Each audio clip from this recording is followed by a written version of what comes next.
ขอเชิญครูและบุคลากรทางการศึกษาอำเภอบ้านกรวดจังหวัดบุรีรัมย์ร่วมงานวันครูแห่งชาติประจำปี 2569 วันที่ 16 มกราคมนี้เวลา 8:30 นาทีเป็นต้นไป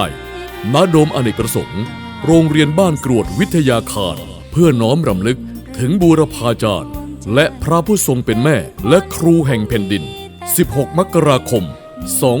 2569 นี้พบกันที่โดมอเนกประสงค์โรงเรียนบ้านกรวดวิทยาคารคนไทยทุกคนเป็นศิษย์มีครู